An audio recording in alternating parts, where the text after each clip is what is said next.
इनसे हमने 8 क्विंटल जो गांजा है वो बरामद किया है।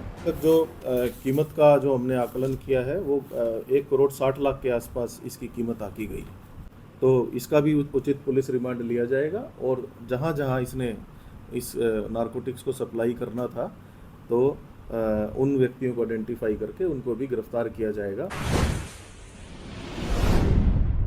डिस्ट्रिक्ट पुलिस जींद ने एक स्पेशल कैंपेन चलाया हुआ है अगेंस्ट ड्रग पैडलर्स, जिसमें कल जो सीआईए नरवाना है उसने सफलता प्राप्त की है। 2 केसेस रजिस्टर किए हैं हमने और दोनों ही केसेस में जो कमर्शियल क्वांटिटी नारकोटिक्स है उसको हमने सीज़ किया है। एक केस एफआईआर नंबर 222 हमने ये पीएस सिटी में नरवाना में दर्ज की है, जिसमें एक एक्यूज्ड है सोमवीर।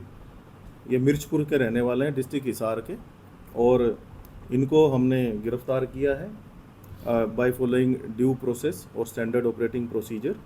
और इनसे हमने 8 क्विंटल जो गांजा है वो बरामद किया है। और जो मोडस ऑपरेंडी इनका था वो ये छत्तीसगढ़ में इन्होंने ये खेती करते हैं, वहाँ पे खेत लिए हुए हैं। और जो ये था जो चावल थे, चावल के इन्होंने बैग्स बना रखे थे, राइस के बैग्स, और उसमें ये छुपा के ये लेके आए हैं।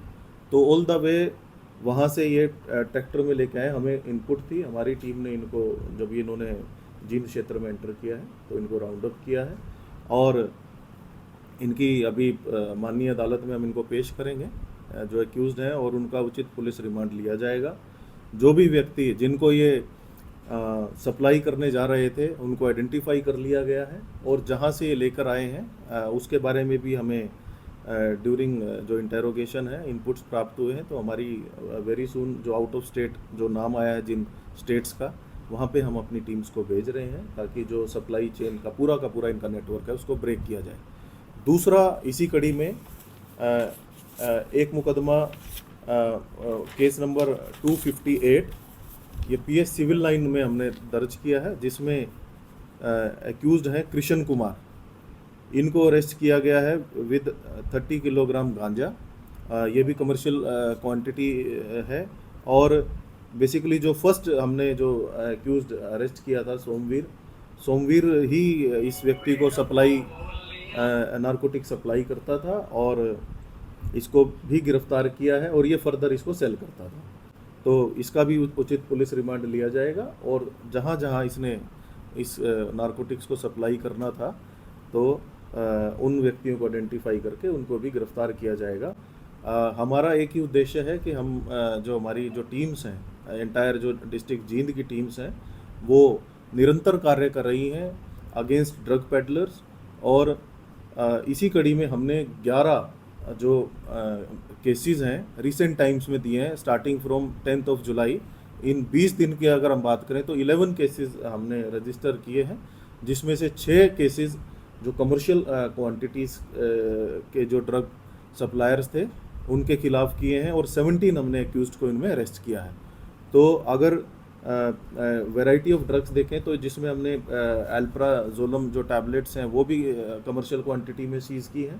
हमने पोपी हस्क भी अराउंड 9 क्विंटल हमने सीज़ किया है। और इसके अलावा जो ये यस्टरडे जो हमने किया है 8 क्विंटल जो गांजा है वो हमने सीज़ किया है। तो वैरायटी ऑफ ड्रग्स हमने सीज़ किया। हमारा एक ही उद्देश्य है कि जो सप्लाई चेन्स हैं उनको हम शीघ्र अतिशीघ्र जो ब्रेक करें, और ताकि जो मेन जो ड्रग पैडलर्स हैं जो कि सेल एंड परचेज में इन्वॉल्व हैं उन पे हमारा मुख्यतः टारगेट है। और मैं बधाई देता हूँ हमारी जो टीम्स हैं, सीआईए नरवाना सुखदेव इंचार्ज हैं जो, और एएसआई अवतार और इनकी पूरी टीम, और इंक्लूडिंग जो हमारे पीपी धमतान के एएसआई जसबीर हैं जो इंचार्ज हैं, तो उन्होंने बड़ी कड़ी मेहनत की है और कड़ी मेहनत का ही परिणाम है कि ये उन्होंने इतनी क्वांटिटी में जो कमर्शियल जो वो है सीज़ किया है ड्रग्स को। और इसके अलावा निरंतर ही हमारी जो टीम्स हैं वो ड्रग अवेयरनेस कैंपेन्स चला रही है। रिसेंटली हमारे additional DG Shri M Ravi Kiran और एसपी जींद श्री सुमित कुमार, उन्होंने एक गांव घोगरा में एक इवेंट किया था जिसमें 30 गांव जो थे हमारे, उनको हमने नशा मुक्त कराया है। उसके अलावा हम स्कूल्स में, कॉलेजेस में, कोचिंग इंस्टीट्यूट्स में मास अवेयरनेस कैंपेन्स भी चला रहे हैं। और 3-4 गांव जैसे रशीदा, ढाबी टेक्सिंग, जो उजाना, रेवर और जो हमारे पंजाब से सटे हुए गांव हैं, इसमें हमने मैसिव एक स्पोर्ट्स एक्टिविटीज़ भी चलाई हुई है, जिसमें हम जो पुलिस जो डिपार्टमेंट है वो क्रिकेट मैचेस करा रहा है, फुटबॉल मैचेस करा रहा है, कबड्डी मैचेस करा रहा है। तो मुख्य उद्देश्य यही है कि जो यूथ है उनकी एनर्जी को हम पॉजिटिवली चैनलाइज करें, ताकि वो राइटली जो राष्ट्र निर्माण है उसमें अपना कंट्रीब्यूशन दे पाए। दो क्वेश्चन, एक जो ये गांजा है छत्तीसगढ़ से लेकर कहाँ लेकर जाना था, किन किन स्टेटों में फैला हुआ इनके तार, और इसकी बाजार के अंदर कीमत कितनी है? जैसा कि मैंने आपको बताया कि ये जो सोमवीर है ये वहाँ पर खेती करता है और वहाँ से ही ये खरीद के अक्रॉस जो बॉर्डर एरियाज़ हैं हमारे पंजाब के, पंजाब में भी और हरियाणा के भी, वहाँ पे इसने ये सेल करना था। और मोडस ऑपरेंडी इसी की यही थी कि भाई ये राइस जो है, राइस बैग्स में उसमें छुपा के इसको लेके आता था और खुद ही वो ड्राइव करके आया है इसको, ट्रैक्टर को। और मुख्य इसका जो मकसद था वो इन्हीं एरियाज़ में अपने जो सप्लाई नेटवर्क थे उनको ये पहुंचाना था। सप्लाई नेटवर्क्स को हमने आइडेंटिफाई कर लिया है और शीघ्र इनको हम गिरफ्तार करेंगे। इसकी बाजार में कीमत कितनी होगी और कौन कौन लोग शामिल हो सकते हैं? जो अभी तक जो कीमत का जो हमने आकलन किया है वो 1 करोड़ 60 लाख के आसपास इसकी कीमत आकी गई है।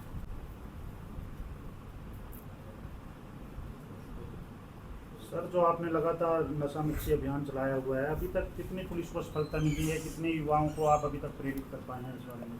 एक हमारी एक डेडिकेटेड टीम है जिसमें हम गांव-गांव जो हैं उसमें सर्वे करते हैं और हम आइडेंटिफाई करते हैं कि कौन ड्रग एडिक्ट्स हैं। उनकी एक सूची बनाई जाती है, उनका एक फॉर्म भरा जाता है। फॉर्म भरने के बाद हम उनको रिहैबिलिटेशन की तरफ डायरेक्ट करते हैं, जिसमें हमारे पास जो सिविल जो सर्जन ऑफिस है उसमें एक टीम ऑफ साइकेट्रिस्ट है। हमारे पास नेटवर्क है हॉस्पिटल्स का, जो गवर्नमेंट हॉस्पिटल्स का और प्राइवेट जो नशा मुक्ति केंद्र है इनका, और इनमें हम फिर उनको रिहैबिलिटेशन के लिए भेजते हैं। इसके अलावा हम पुलिस डिपार्टमेंट, आयुष डिपार्टमेंट और जो हमारे जो नोडल ऑफिसर हैं, डिप्टी जो सिविल सर्जन हैं, उनकी मदद से एक हम कैंपेन भी इसमें चलाते हैं। बेसिकली वर्कशॉप हम चलाते हैं जिसमें हम 14 दिन का एक कैंप लगाते हैं और जिसमें मोटिवेशनल स्पीकर्स को, योगा टीचर्स को और अन्य कुछ व्यक्ति हैं जो कि नशे से पीड़ित थे और वो छोड़ चुके हैं, तो उनके हम लेक्चर्स कराते हैं और बहुत ही अच्छे परिणाम आए हैं इसमें। इसी का परिणाम है कि 400 व्यक्ति ऐसे हैं जो कि अब नशा छोड़ने वाले हैं और 111 आपको मैं कंफर्म नाम दे सकता हूं जिन्होंने नशा छोड़ दिया है। तो बहुत ही अच्छे ये परिणाम आ रहे हैं इस चीज़ के, और हमारी टीम निरंतर दोनों ही फ्रंट पे, डिटेक्शन पे और प्रिवेंशन पे कार्य कर रही है। और इसी तरीके से जब तक हम इसको जड़ से नहीं उखाड़ देते, हम ऐसे ही कार्य करते रहेंगे।